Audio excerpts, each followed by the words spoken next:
Assalamualaikum warahmatullahi wabarakatuh. Sampurasun.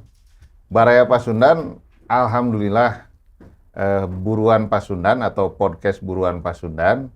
Hari ini makanya saya juga berbicara pakai bahasa Indonesia dulu agar yang terhormat tamu kita Pak Fahrudin Faiz. Dr. Fahrudin Faiz SAG MAG.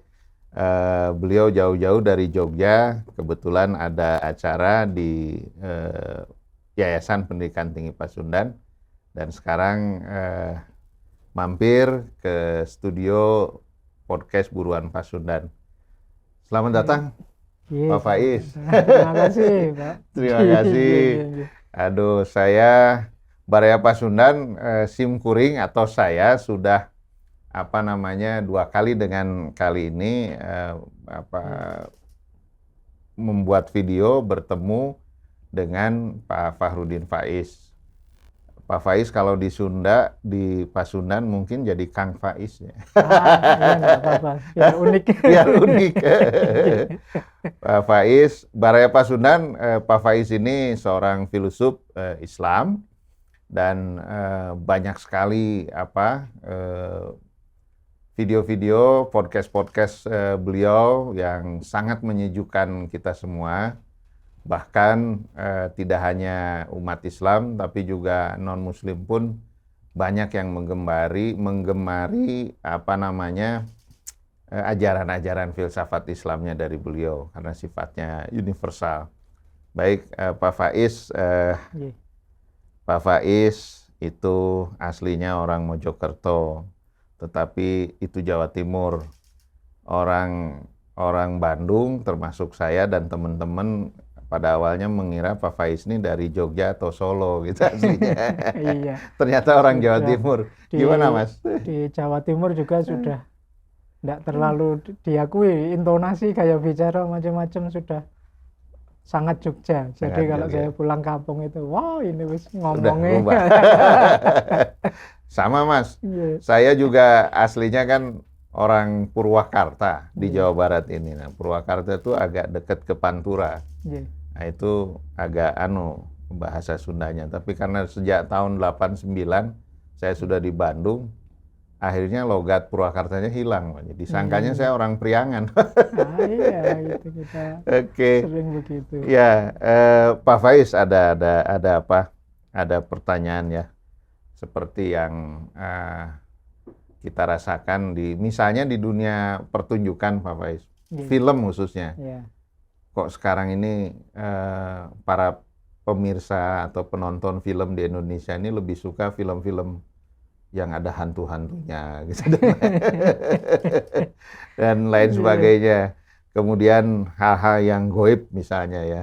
Tapi dalam konteks ini yang ingin saya sampaikan ke Pak Faiz, bagaimana konstruksi berpikir yang tepat tentang kegoiban ini, Pak Faiz. Monggo Mas. Jadi karena saya seorang Muslim, dalam Islam itu di Al-Quran surat Al-Baqarah yang awal itu, mungkin Bapak Ibu masih hafal kalimatnya, alladzina yu'minuna bil ghaib. Jadi di antara cirinya seorang mukmin itu dia percaya akan hal-hal gaib. Jadi hal-hal gaib itu kan segala yang tidak bisa dijangkau oleh panca indera. Bahkan sampai level tertentu ada yang tidak terjangkau oleh pikiran kita. Itu yang bisanya hanya kita percaya saja. Kita berspekulasi-spekulasi mungkin saja, tapi pasnya kita tidak tahu. Makanya Al-Quran menyuruh kita percaya saja tentang yang gaib-gaib. Dan cara pandang seperti ini sebenarnya nyambung dengan cara berpikir timur, cara berpikir nenek moyang kita dulu, yang mereka menerima, percaya pada yang gaib-gaib. Jadi karena memang dasar berpikirnya dunia ini ada dua, yaitu ada yang gaib dan ada yang syahadah. Gaib ini yang tidak terjangkau, syahadah ini yang terjangkau oleh panca indera. Agak berbeda dengan cara berpikir metafisika modern awal. Gimana itu, Pak? Itu yang hanya percaya yang syahadah saja. Jadi yang positivistik kalau bahasanya anak-anak filsafat itu. Jadi positivistik itu yang dipercaya hanya yang ada fakta konkretnya atau yang masuk akal. Di luar itu dianggap tidak ada. Kata orang barat ada istilah yang semacam itu sifatnya meaningless. Meaningless itu tidak ada, iya, tidak perlu dibahas lagi. Iya, ya. tuas capek membahasnya, meaningless saja. Itu gaya barat. Tapi kan tradisi timur punya cara pandang berbeda. Dunia ini ada yang kelihatan, ada yang tidak. Ada ghaib, ada syahadah. Karena di Islam kan juga begitu, ada pandangan-pandangan kita yakin ada jin, ada iblis, ada malaikat, ada banyak sekali entitas-entitas gaib yang kalau difoto ya susah, kalau dijangkau nalar sulit. Susah, iya, sulit. Jadi bisanya ya kita percaya ada. Tapi tidak sedikit orang mengalami ya Pak. Nah ya, jadi mungkin banyak yang merasakan efeknya.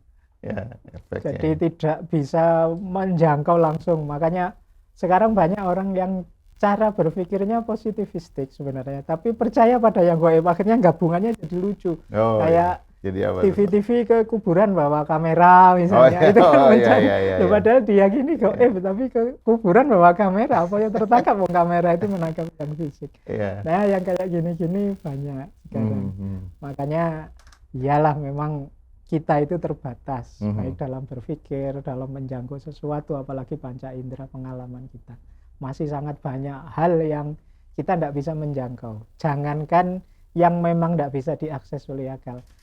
Bahasa letternya gaib itu kan sesuatu yang saya tidak tahu, itu kan juga sebenarnya bisa dimaknai sebagai gaib. Ya? Iya, misalnya di Bandung daerah sana ada warung sate yang enaknya luar biasa. Itu bagi saya kan sebenarnya gaib, saya belum tahu. Iya, kalau saya ke sana sekarang tahu. Ini dalam pengertian harafiah sebenarnya ya tidak mungkin orang itu tidak percaya sama sekali dengan yang gaib.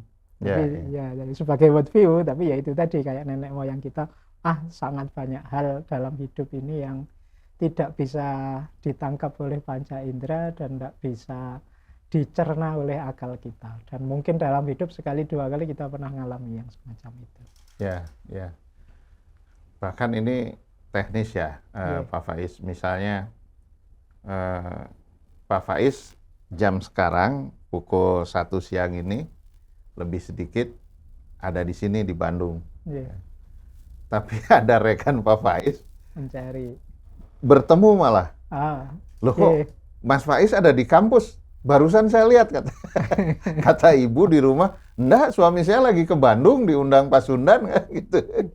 Sampai seperti itu ya Mas ya kadang-kadang. Iya, kalau fenomena yang semacam itu fenomena luar biasa yang dimiliki orang tertentu. Itu kalau dalam Islam itu ada, kalau dia kekasihnya Allah, orang yang dekat dengan Allah, namanya karomah. Karomah ya. Ya, jadi keistimewaan luar biasa. Apa enggak mungkin orang biasa begitu? Mungkin saja kalau kita mungkin ya Pak. Ya, istilahnya tapi bukan karomah, tapi ma'unah. Ma'unah ya. Ya, kalau orang biasa namanya ma'unah. Kalau para nabi, para rasul namanya mukjizat. Ada lagi, apa orang nakal, orang anu enggak bisa begitu. Orang jahat, orang nakal bisa, tapi kalau dalam agama namanya istidraj. Istidraj. Ya. Istidraj itu ya sengaja oleh Allah dibikin begitu biar dia enggak sadar.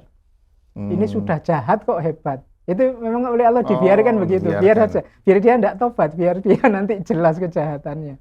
Jadi itu namanya istidraj. Kalau bahasa Jawanya dilulu itu biarin saja. Kayak kita ada misalnya anak nakal, biarin saja, nanti biar jatuh sendiri, biarin jadi mau apa aja. Itu kan, nah itu namanya istidraj. Jadi orang ini sebenarnya orang jahat, tapi kok sukses terus ya, tapi kok berhasil terus ini. Jangan-jangan memang kita harus jahat, enggak begitu. Jadi itu istidraj dari Allah. Kalau itu jelas salah, istidraj. Ya seperti yang terjadi sekarang di bapak-bapak kita di perwira tinggi yang pernah berbuat salah itu loh, Pak. Yang sedang berbuat salah ini. Kadang-kadang ada orang misalnya korupsi tapi enggak ketahuan, jadi hidupnya seneng terus misalnya. Wah, berarti enak ini. Enggak begitu membacanya. Jangan-jangan ini memang istidraj dari Allah, biar sekalian dosanya banyak, sekalian nanti kalau nyiksa ya sekalian. Tidak nanggung. Jadi justru dia tidak selamat karena dijauhkan Allah dari kesadaran tobat, karena wong ini enak kok, wong ini nyaman kok. Ya. Sudahlah Siap, gitu. Pak. Nah, lalu pertanyaan berikutnya, Pak Faiz, kalau yang terekspos yang sering malah terekspos di media sosial itu bagaimana, Pak? Kita kan malah masyarakat sih asik-asik saja gitu. Iya, di medsos-medsos kemarin rame juga ya tentang yang gaib-gaib. Cuma kalau itu kan memang kasusnya menipu.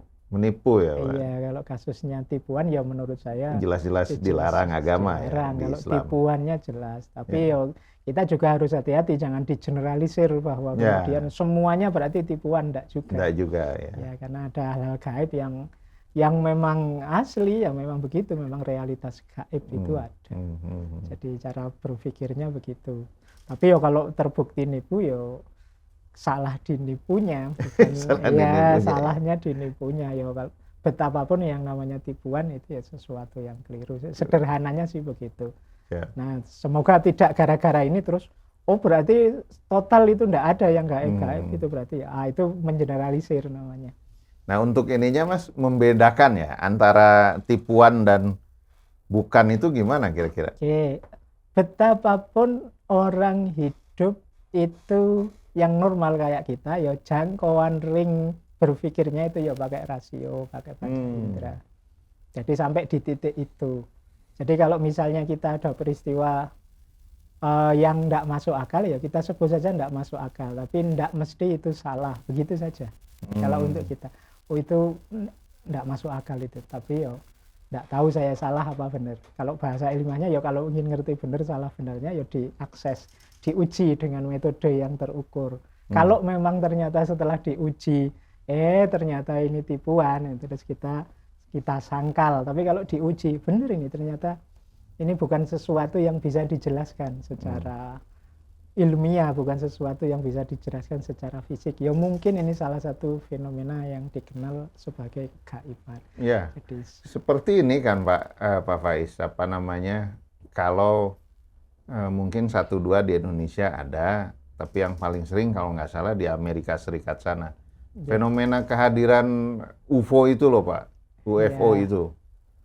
Jadi makanya bahasanya Al-Quran itu yang begitu-begitu itu pakai kalimat yu'minuna. Yu'minuna. Jadi kita disuruh monggo saja percaya. Karena dibuktikan sulit. Apalagi dicari faktanya sulit. Untuk yang gaib-gaib, kita perintahnya Al-Quran itu diimani saja. Diimani saja. Iya, diimani saja, dipercaya saja. Karena akal kita menjelaskan susah. Menjangkaunya juga susah. Misalnya UFO tadi, jangan-jangan itu bagian dari jin, ada yang bilang begitu. Jangan-jangan itu trik saja, jangan-jangan itu ya kita tidak tahu aslinya, tidak mampu neliti, tapi kita yakin yang gaib itu ada. Yang gaib itu ada. Ya, jadi ini keimanan. Jadi bisa saja memang begitu, bisa saja juga tidak. Nah, kecuali terbukti nipu. Nah, kalau terbukti nipu ya jangan sungkan-sungkan untuk bantah meskipun dengan alasan kegaiban. Jadi kalau memang terbukti, kalau itu ya jelas nipu misalnya, ya sudah, tidak usah denial, tidak usah menyangkal, tidak usah lari, ya tipuan ya tipuan. Tapi karena kasus itu bukan berarti terus saya tidak percaya, tidak ada yang gaib. Nah, itu menurut saya standpoint yang lebih sederhana. Itu. Sudah harus tidak percaya dengan yang gaib ya, karena Tuhan pun gaib gitu. Iya, jadi tidak boleh banyak hal yang kadang-kadang orang itu mengeneralisir itu berarti semuanya tipuan, ya enggak juga. Enggak juga. Banyak gaib yang memang asli gaib dan kita enggak bisa menjangkau. Iya. Ya itu kan kita agak masyarakat lagi asik masuk terhadap tontonan antara pesulap merah dan siapa tuh? Gus itu ya. Ya, Gus itu. Itu. Ya bagi YouTube-nya mereka jadi bagus-bagus aja gitu ya. Iya, sekarang itu kan peradaban viral. Iya, peradaban viral. Jadi orang itu selalu ngejar yang viral-viral, ngejar yang pokoknya yang disukai orang itu selalu dikejar-kejar. Sebenarnya cara berpikir viral itu ya bagus-bagus saja, cuma kadang-kadang kita kehilangan kedalaman. Jadi hanya ikut saja orang rame-rame, kita ikut rame-rame tanpa kita ngerti detail permasalahannya. Apalagi kita ngerti, kan kita masyarakat kita masih minim terhadap literasi. Iya. Kan mengejar kedalaman itu kan penguatannya ada di literasi kan Pak ya. Yang kedua, masyarakat kita masih banyak yang malas-malas. Gitu kan. Kita lebih nyari asiknya Nyari saja. asiknya saja. Padahal nggak ngerti kalau lama-lama ini jadi budaya, ya karena tadi berawal dari proses yang dangkal, ya budaya kita bisa jadi budaya yang dangkal pada akhirnya. Ya, itu bahaya. Yang dibahas, yang diramaikan itu hal-hal yang nggak penting. Siap. Hal-hal yang nggak produktif. Akhirnya waktu kita habis untuk hal-hal yang nggak penting. Ya. Nah itu. Nah sekarang hal lain Pak Faiz di MJS Panjenengan tuh di Majelis Jenderal Sudirman sana itu di Jogja, tempat Pak Faiz melakukan syiar filsafat Islam di Masjid Jenderal Sudirman sana. Itu kami dengar juga luar biasa animo atau respek dari jamaah itu kan. Bahkan sampai kata Pak Faiz kan sering sampaikan pada kami, ada jam tertentu hingga larut malam satu persatu sampai antri. Biasanya setelah ngaji. Setelah ngaji itu bagaimana Pak bisa sampai seperti itu? Karena ngaji itu memang kan saya kalau ngomong biasanya 2 jam karena saya ingin ngomongnya tuntas biar enggak setengah-setengah. Meskipun nanti dipotongi sama teman-teman yang di YouTube itu, tapi enggak masalah, yang penting saya tuntas menyampaikan sesuatu. Cuma karena mulainya jam 8, selesainya agak malam, jam 10, 2 jam itu. Nah, sementara pesertanya sangat banyak. Akhirnya saya ambil, kalau dulu ada pertanyaan setelah itu. Cuma akhirnya saya ambil kebijakan gini sajalah. Pertanyaannya setelah sesi saya tutup. Jadi sesinya saya tutup, teman-teman yang mau tanya jangan pulang. Jadi di sini saja nanti tanya, nunggu. Yang pengen pulang monggo. Nah, saya khawatirnya ada yang pengen segera pulang. Nggak enak karena forumnya belum selesai, apalagi yang duduk depan-depan. Nah, akhirnya ya jadi budaya setelah selesai ngaji, podo ngantri. Ada yang pengen tanya, ada yang cuma pengen foto, ada yang minta tanda tangan. Jadi ada yang curhat. Iya, ada yang curhat. Ya saya monggo saja itu mungkin.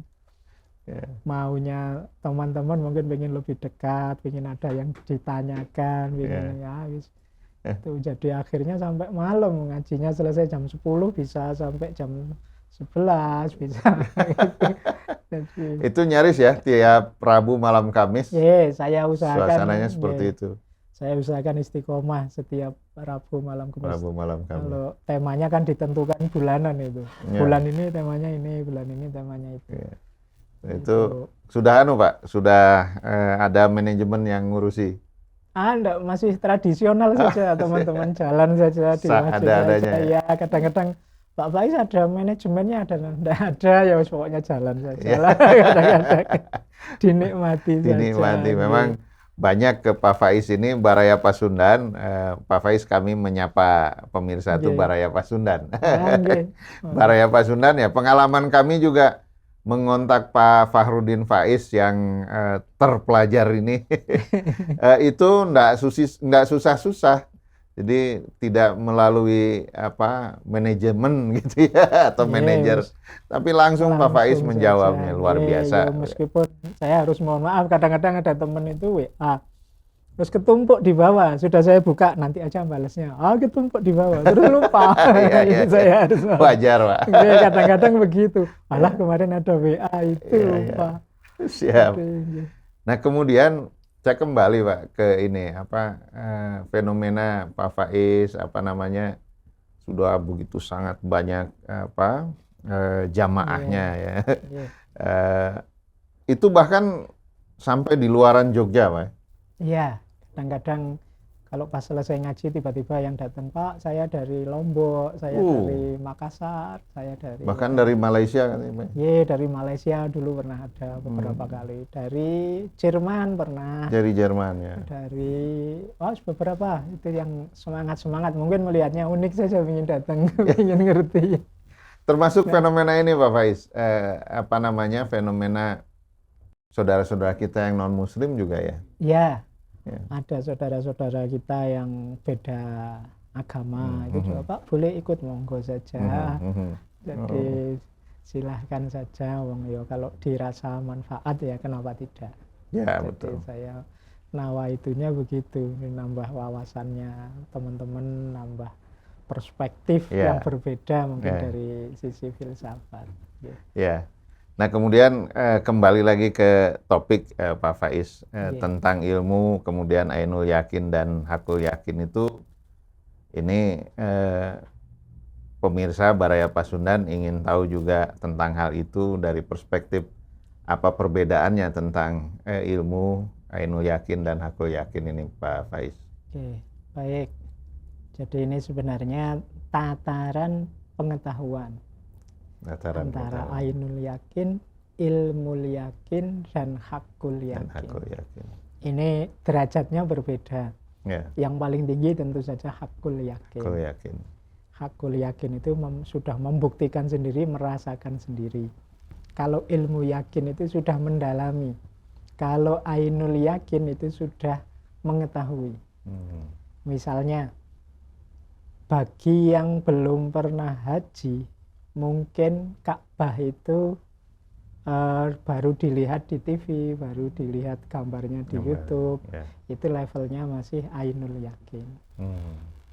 Kemudian mahasiswa yang belajar tentang Mekah, tentang Ka'bah, sejarahnya dan lain sebagainya, sampai posisinya sekarang, situasinya sekarang, Mekah dan sekitarnya, ini pengetahuannya tentang Ka'bah itu mungkin sudah ilmul yakin. Tapi bagi orang yang datang langsung ke Mekah sana, melihat Ka'bah, ngalami Ka'bah, tawaf di sana, merasakan atmosfernya Ka'bah, itu pengetahuannya tentang Ka'bah sudah hakul yakin. Jadi mahasiswa yang hanya lihat misalnya orang pacaran, ini ainul yakin, pengetahuannya tentang pacaran. Kemudian belajar tentang psikologinya pacaran gimana sih, ini ilmu yakin. Nah, mahasiswa yang punya pacar benar, ngerasakan seperti apa pacaran, itu hakul yakin. Jadi ada orang yang ngerti agama, ada orang yang mendalam bidang agama, ada yang mengalami langsung, menjalani selama ini nikmatnya beragama. Itu antara ainul yakin, ilmu yakin, dan hakul yakin. Berikutnya juga Pak Faiz, bagi insan, bagi orang yang ingin secara serius melampaui itu, sehingga dalam sesuatu itu dia selalu melalui 3 tahap ini. Ada ikhtiar apa yang harus diseriusi oleh manusia? Kalau ainul yakin itu mencari informasi. Kalau ilmu yakin itu belajar dari ustadz, dari buku. Kalau hakul yakin itu menjalani. Kita jalankan. Nah, misalnya adik-adik yang balita kita ajak ke masjid untuk sholat, itu dia baru ngerti sholat, karena pikirannya belum lengkap. Nah, nanti begitu dia sekolah belajar tentang sholat, nah, ini lebih dalam wawasannya tentang sholat, ini masih ilmu yakin. Kalau dia nanti sudah dewasa, pikirannya jalan, bekal pengetahuannya tadi dijalankan, itu levelnya sudah hakul yakin. Jadi hakul yakin ini dialami sendiri, langsung dirasakan, dihayati. Tidak sekedar ilmu yang dihafalkan berjarak dari dirinya. Jadi hakul yakin itu ngerti benar. Ya termasuk tentang Allah. Jadi misalnya ada orang itu yang tahu saja bahwa Allah itu Tuhan. Ada yang mendalam sampai belajar tauhid, belajar macam-macam sifat-sifatnya Allah yang 20 dan lain sebagainya. Ada yang hakul yakin. Hakul yakin ini merasakan bahwa Allah itu terlibat dalam sehari-hari hidupku. Dia hadir, menentukan banyak hal. Dia selalu mengawasi, dia selalu mengontrol. Nah, hidup dengan penghayatan semacam ini berarti sudah hakul yakin, menemukan kebenaran. Nah, kira-kira dengan fenomena sosial yang sekarang seperti ini, ditambah hadirnya era disrupsi, masyarakat kita posisinya di mana nih, Pak Faiz? Tadi kita pakai istilah dangkal ya. Banyak orang yang sebenarnya dapat informasi-informasi kecil saja, dia belum mendalam, tapi kan sudah merasa seolah-olah selevel hakul yakin, jadi terus di-share, seolah-olah ya. Jadi padahal dia belum apa-apa, belum tahu. Itu kayak kalau ilustrasinya anak pacaran tadi, baru lihat orang pacaran sudah ngasih nasihat macam-macam, dia belum tahu rasanya pacaran. Ini Pak, saya barusan ngobrol-ngobrol dengan orang media. beliau itu tahun depan mau pensiun dari kantor beritanya. Lalu saya tanya, kalau sudah pensiun, Kang mau melanjutkan tidak eksis di, ya kalau media kan mudah kan hari ini. Wah enggak, saya sudah, dengan sedikit bercanda dia bilang, saya sudah tidak sudi lagi ada di dunia media. Karena apa? Karena satu di antaranya di era media online seperti ini, apa itu namanya, budaya cover both side yang itu merupakan satu andalan orang media di era pers yang masih agak, pers yang benar masa lalu, itu sekarang sudah tidak ada katanya. Jadi ada orang, sekarang sudah mulai banyak tadi itu Pak, orang-orang yang sebetulnya dia tidak merasa yakin, tapi mencuplik dari media online yang lainnya, diposisikan seperti Ainul Yakin, Hakul Yakin, menjadi Hakul Yakin. Padahal itu berita yang tidak benar, yang tidak sahih. Begitu Pak Faiz. Sering begitu. Dulu kita sering ngeritik orang, alah baru ngerti satu buku saja kaya. Sekarang enggak, itu cuma baru ngerti satu postingan saja merasa sudah paham banyak hal. Nah itu kan sekarang banyak yang begitu. Dapat satu postingan, wah ini bagus nih, di-share kemana-mana seolah-olah itu mesti benar sudah. Termasuk ahli. Ini ya Pak Faiz, punten, fenomena yang ngaku-ngaku Habib. Nah, yang semacam itu banyak sekarang. Jadi orang enggak sadar batas dirinya. Jadi enggak tahu aku ini siapa, posisiku di mana, harus melakukan apa, mana ranahku, mana yang bukan. Ini yang banyak orang sekarang itu merasa haknya lebih menonjol. Jadi nge-share kan hakku, membaca postingan kan hakku, aku milih mana yang tak share, mana tidak kan hakku, dan lain sebagainya. Padahal ilmu itu kan tidak sekedar kita tahu dan ngerti. Jadi ilmu itu sudut-sudutnya banyak, bahkan konteks juga menentukan. Tidak selalu benar dan baik mesti harus di-share, harus paham situasi dulu. Sering saya ilustrasikan itu ke teman-teman mahasiswa, kadang-kadang tak kasih contoh, misalnya ada barang baik, tema baik untuk dinasehatkan, tapi dia bisa blunder kalau situasinya tidak pas. Misalnya ini punya teman sedang males-malesan, misalnya tidak mau melakukan apa-apa, terus kita nasihati, ya hidup itu harus tawakal saja ya, pasrahkan semua pada Allah. Loh ini kan bagus nasihat tawakal ini, tapi tidak konteks sama mahasiswa yang sedang males-malesan. Dia sudah males disuruh tawakal, sudah tidak mau apa-apa lagi, disuruh tambah diem. Jadi bukan berarti nasihat untuk tawakal itu jelek, tapi konteksnya tidak pas. Jadi tidak sekedar isinya benar atau tidak, ada lagi yang harus diperhatikan. Bahkan tidak hanya konteks, mungkin situasinya, mungkin ada banyak hal yang perlu dipertimbangkan. Itu yang saya sebut mendalam tadi. Jadi kalau saya kembali ke cerita rekan saya itu tadi yang akan pensiun dari kantor beritanya, lalu dia tak sudi lagi bergabung dengan era industri media. Saya posisikan berarti beliau cukup tahu diri, Pak. Nah, sekarang ada juga di sisi lain tentang tahu batas, Pak. Nah, saya dan Baraya Pasundan ingin tahu dari Pak Faiz bagaimana cara mengetahui tahu diri dan tahu batas itu, Pak, sehingga supaya semua orang itu bisa melaksanakan perilaku tahu diri dan tahu batasnya nanti gitu. Jadi sebenarnya kuncinya tetap di tahu diri. Kuncinya di tahu diri. Jadi begitu kita tahu diri kita, siapa aku ini bisa apa, ndak bisa apa, aku ini ahli apa, ndak ahli apa.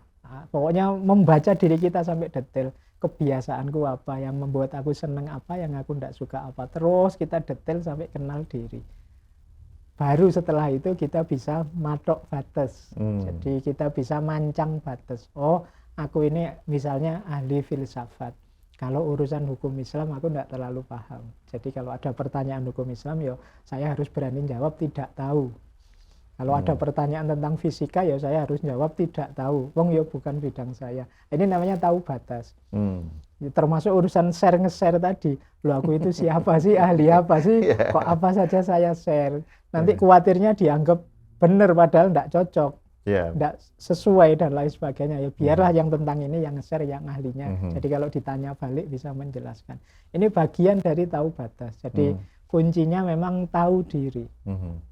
ada cerita masyhur sekali yang Apa sering tuh, Pak? saya kutip dari Imam Madhab besar, Imam Malik. Imam Malik ya. Imam Malik itu terkenal sekali, beliau sering menjawab kalau ada orang tanya. Padahal ini di bidangnya beliau, bidang fikih.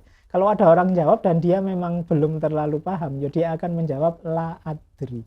La adri. La adri itu saya tidak tahu. Oh. Jadi pernah satu ketika satu majelis beliau ada 24 pertanyaan yang bisa dijawab cuma 4.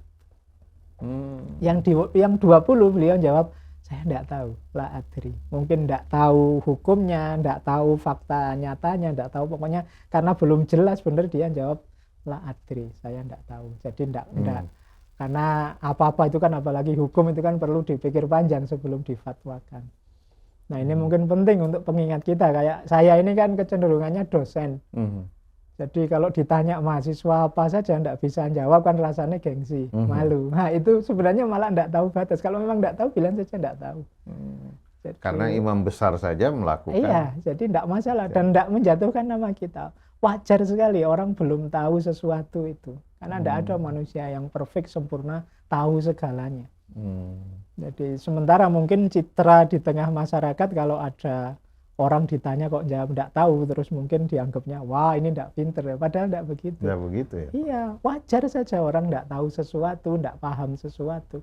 Ya seperti saya bilang tadi, saya filsafat, mungkin kalau filsafat saya lebih mampu jawab daripada kalau ada pertanyaan yang fikih atau pertanyaan yang matematika, yang kalam, teologi dan lain sebagainya. Jadi ini yang bahasa saya hari ini, orang harus kenal batasnya. Kenal batasnya. Iya. Gitu. Jadi ngerti jangan sampai melampaui batas. Nanti ada banyak sekali ayat yang bunyinya kuncinya hidup itu ya orang walatus rifu. Jangan berlebihan. Jangan berlebihan. Iya, itu jangan berlebihan itu ya tahu batas. Tahu batas. Iya. Kenikmatan hidup itu kalau sudah melampaui batas, kemungkinan dia berbalik. Jadi bencana, jadi penyakit, jadi susah. Siap. Iya. Minum manis itu enak, terlalu banyak minum manis bisa diabetes. Kita nggak ngerti batasnya kapan berhenti, diabetes kita. Siapa? Iya. Aduh iya. Pak Faiz, saya nih atas nama Baraya Pasundan inginnya berbincang sangat lama, tapi ada waktu yang membatasi kita. Tahu batas. Maka itu di bagian akhir ini saya atas nama Baraya Pasundan juga ingin mendengarkan ungkapan penutup Pak Faiz dalam, kalau bahasa Sundanya wangkongan, Pak, obrolan. Obrolan kita ini, wangkongan kita ini ingin mendengar dari Bapak, dari Pak Faiz, dari Mas Faiz, dari Kang Mas Faiz tentang filsafat hidup yang tahu diri. Itu seperti apa Pak Faiz? Monggo. Pada akhirnya memang kuncinya hidup yang tahu diri itu belajar. Belajar, Pak. Iya. Jadi orang jangan berhenti belajar. Kita semakin banyak ilmu, semakin paham tentang diri kita, lingkungan kita, sesama, sekeliling, itu semakin mudah kita memposisikan diri, mengerti batas mana yang tidak boleh kita tabrak, mana yang bisa kita lampaui. Jadi lagi-lagi memang disangkal atau tidak ya tidak bisa kita bantah, kuncinya di ilmu. Maka menurut saya ya kita semua semoga tidak berhenti belajar. Kayak tadi la adri, tidak tahu dan lain sebagainya, itu kan bisa teratasi pelan-pelan dengan kita tidak berhenti belajar. Jadi tidak ada kata berhenti dalam hal apapun. Ini menarik tentang tidak berhenti belajar ini. Saya tiba-tiba teringat, mungkin untuk closing, pandangannya Imam Ghazali yang di kitab Bidayatul Hidayah itu beliau bilang ketika seseorang menempuh jalan ilmu itu ya yang di langit dan di bumi semuanya mendoakan, bahkan malaikat menghamparkan sayapnya untuk kita, bahkan kata Imam Ghazali sampai ikan di laut, burung di udara itu mendoakan. Itu betapa luar biasanya hidup kita kalau detik per detik, momen per momen itu momen belajar. Berarti hidup kita ini didoakan terus oleh semua makhluk di sekitar kita. Jadi mari kita nawa itu saja, ngambil pelajaran terus dari apa saja, dari buku, dari peristiwa, dari teman, dari lingkungan sekeliling. Insya Allah nanti justru berkahnya hidup kita dari situ. Dan sampai hari ini saya masih yakin orang yang dimuliakan oleh Allah dengan ilmu tidak mungkin hidupnya hina. Itu janjinya Allah. Yarfa'illahu ladzina amanu minkum walladzina utul ilma darajat. Jadi orang beriman dan oleh Allah dianugerahi ilmu itu pasti derajatnya tinggi. Dan ini janjinya Allah. Maka teman-teman semua menurut saya jangan segan-segan, jangan ragu-ragu untuk belajar tanpa akhir. Karena kita akan didoakan oleh semesta alam. Semesta alam sekeliling kita. Baik. Saya kira itu. Pak Faiz luar biasa. Baraya Pasundan sangat menyejukkan kan tadi, apalagi di bagian terakhir, dan saya kira dari awal sampai akhir.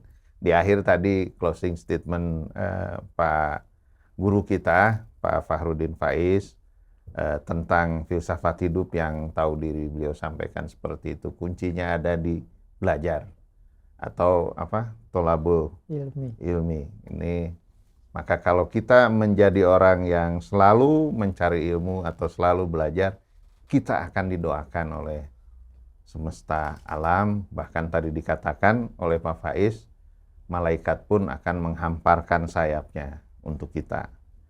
Barokallah, mudah-mudahan kita menjadi bagian dari orang-orang yang beriman, yang senantiasa mencari ilmu atau belajar itu tadi, agar kita senantiasa tahu diri. Hatur nuhun cag Baraya Pasundan, dugi ka dieu heula wangkongan simkuring sareng guru kita Bapak Haji Fahrudin Faiz, dan kita bertemu lagi dalam episode selanjutnya. Hatur nuhun. Wassalamualaikum warahmatullahi wabarakatuh.